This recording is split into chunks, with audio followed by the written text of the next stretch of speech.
Literally one right here. A funny thing happened on the way to heaven by Corey Taylor. That's right. Corey Taylor of Slipknot and Stone Sour fame. By which I mean is the lead singer for both bands, Slipknot and Stone Sour. I mean, if you didn't already know that, if you're not a fan of metal music, or rock music in general. So I listened to this audiobook, and it is narrated by Corey Taylor himself.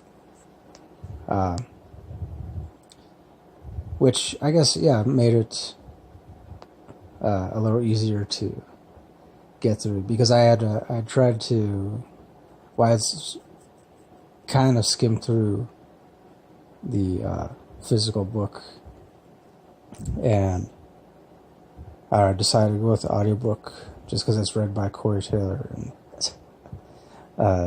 I am a fan of Slipknot and Stone Sour, although I'm more of a fan of Slipknot, just because I was still in high school when their first album came out, and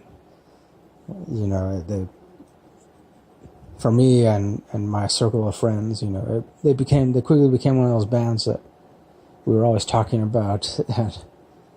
So, I can't help but, just be a fan of Corey Taylor's thoughts, lyrics. I do believe he's an awesome lyricist and songwriter in his own right. So, but this book, this audiobook, has a lot. It's mostly about his own personal experiences with ghost encounters. Like, I guess apparently he's actually had a number of experiences with ghosts, and even though he's quick to point out the fact that he's an atheist, and he despises all organized religion, and he gives numerous reasons. I will say the first half of this audiobook is just Corey Taylor mostly pointing out, the flaws of organized religion. I guess, granted, what he believes to be the flaws of organized religion. Although, he doesn't just, outright put down anyone who believes in, say, he doesn't put down any one particular religion, but pretty much he just kind of, calls out all of them on their bullshit.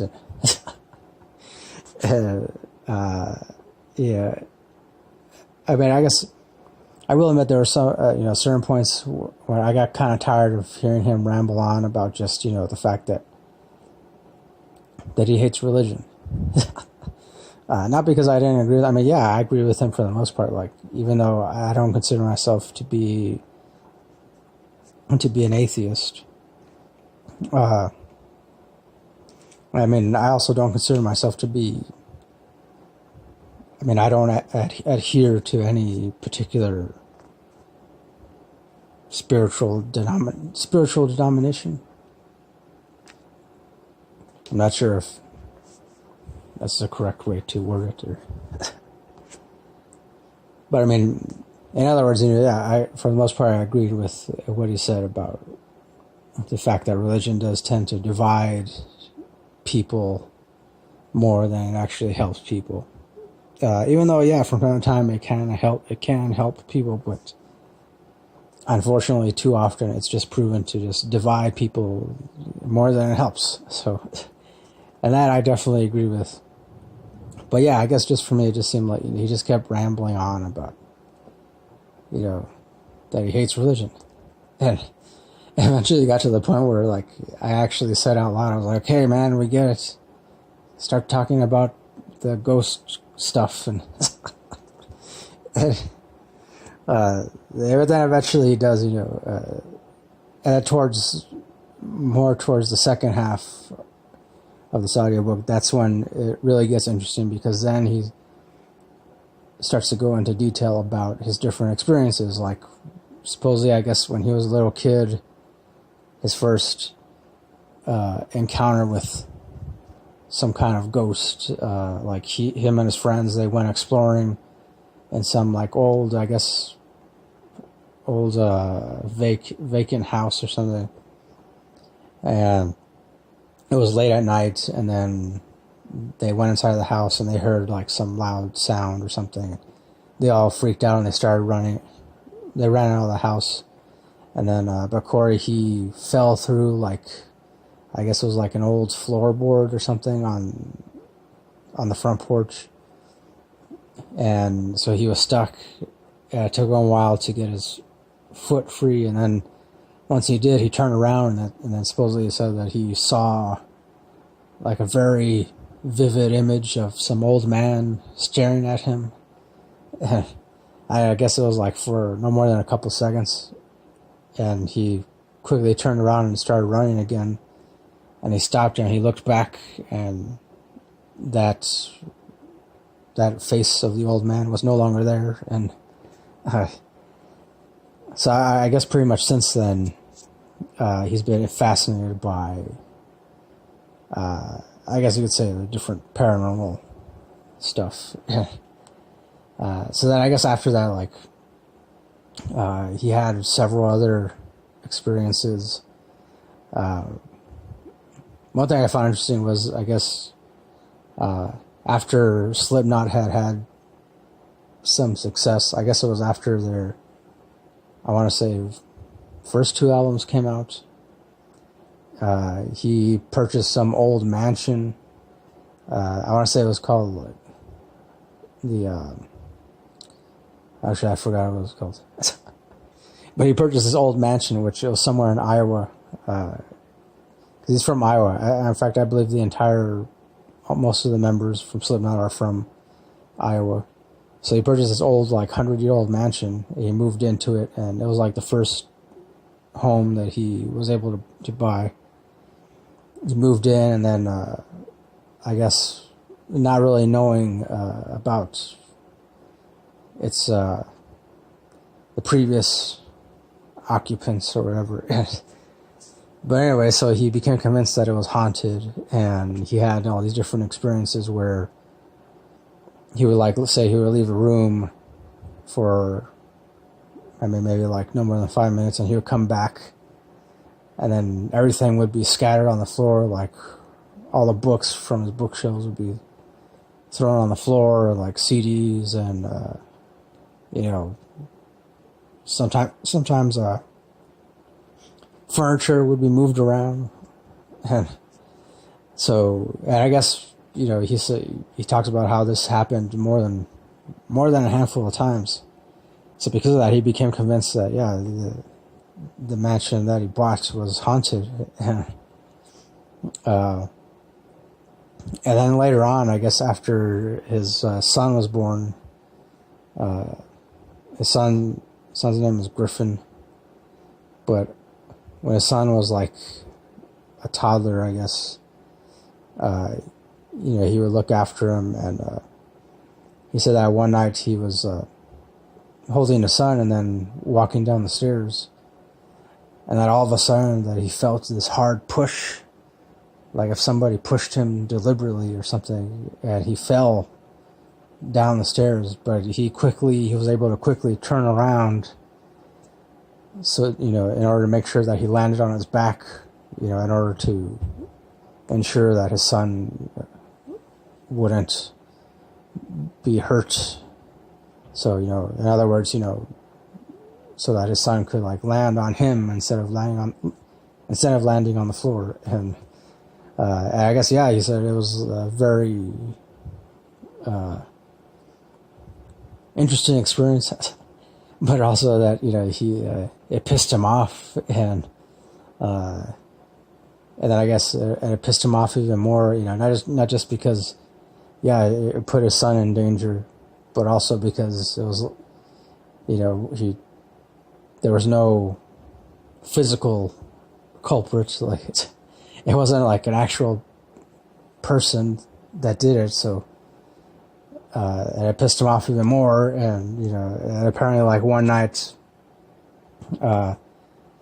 he, I guess his parents looked after his son for like, one weekend. And he became convinced that he was going to like confront this ghost in the mansion. And, but all he did was like, he just got drunk and started shouting at the top of his lungs, saying, pretty much just cursing out the ghost, or, and telling him, trying to get the ghost to, like, I guess, confront him and say, come on, you motherfucker. And which, it didn't do anything, like, but I guess he said it was during this period of his life when he was doing an insane amount of drinking. And that pretty much, back then, I guess that was his answer for everything. Like, if he didn't know how to solve a particular problem, then he would just drink a lot, pretty much until he passed out or got sick. And so for me, it's hard to tell. Like, I would say it definitely seems like Corey Taylor definitely does believe that these things did happen to him. At the same time, I couldn't help but feel like maybe he was omitting certain details, leaving out certain things or whatever. Because there are certain moments where he does actually admit that he's not revealing too much, and also that anytime he mentions one of his friends, he doesn't use their real name, and nor does he describe them accurately, because he didn't want to involve anyone, and also because he says that for the most part, like, even some of his friends who have experienced, who have been with him during these different experiences with ghosts, pretty much most of those friends, they like to deny that these things actually happened. And so, that's why I say, like, I couldn't help but feel like he was leaving out certain things. And it's not until like more towards much later, towards the end of this audiobook, when he actually starts to, for me, make a lot of sense.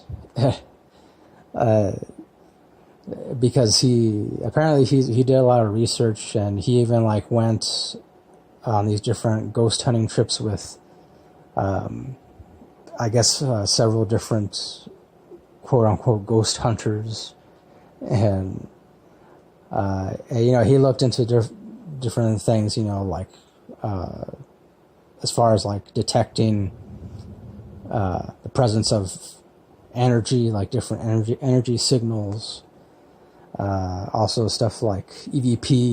He talked about how one time him and some friends they went into some like known haunted house, and with I guess several different tape recorders in order to see if they could record any kind of sounds and whatnot, and I guess apparently they did, but it took them like several hours just to listen back to everything they recorded, and apparently they heard like different voices and whatnot, and EVP pretty much stands for, I want to say, something energy voice presence, or I don't know, something like that.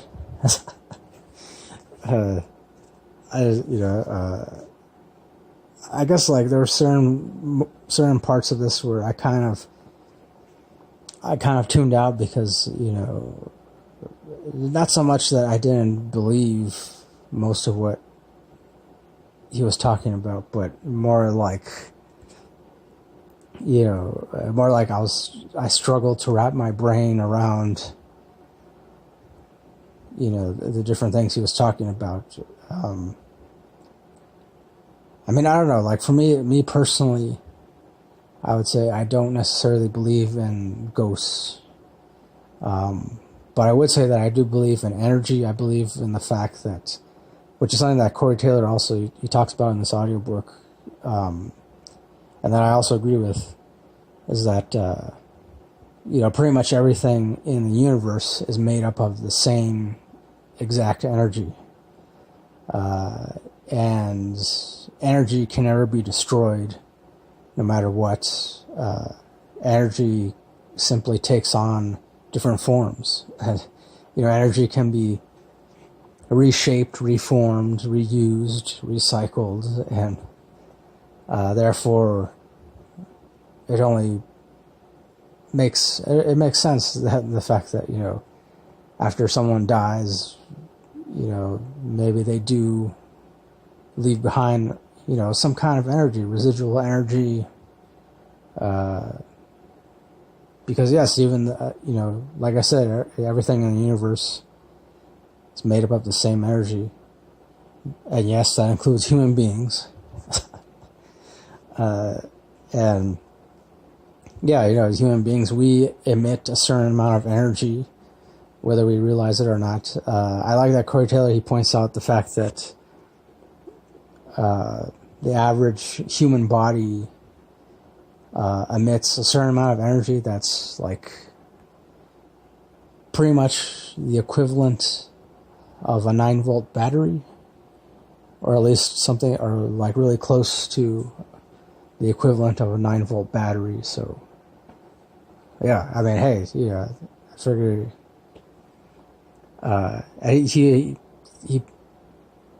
he doesn't just, it's not something that he makes up or because I do like in this that there's certain facts he gives, and he cites the sources from where he got these facts. So he doesn't just throw out a bunch of random facts and then expect you to believe it. Or and he's also towards the end, he also points out the fact that he pretty much says, hey, you don't have to believe anything I've said. And he says, I'm just I just wanted to share my own personal experiences, and so on and so forth. And pretty much, and he said, like, if you believe me, cool. If you don't believe me, that's also cool. And but yeah, I guess either way, he seems pretty convinced that that ghost, or at least some kind of residual energy, actually lingers, so, and then he even points out too, just because he may not believe in a God per se, but he does believe in energy, in the presence of energy, the very real presence of energy, and the fact that it could be that it's the same kind of energy, pretty much like the same energy is what connects everyone and everything within the universe, and possibly beyond, whatever may or may not be beyond the universe. And so, yeah, which, I mean, to me definitely makes sense. I know it may not make sense to a lot of other people, but hey, that's, we're all free to have our own opinions. So yeah, either way, I guess I would give this audiobook, I give it 4 out of 5 stars. Yeah, 4 out of 5. So I'd recommend it to people who are interested in like paranormal stuff, even if you just have like a passing interest. There's not a whole lot of stuff about, like, he doesn't talk a lot about his experiences with being in Slipknot, or just being a quote-unquote rock star, or so yeah, it's not like the usual memoir or autobiography, but it's still interesting. So yeah, that'll do it for my review of this audiobook. Thanks Thanks for watching. Thanks for listening. As always, till next time, don't forget, keep it real, keep on rocking, and peace.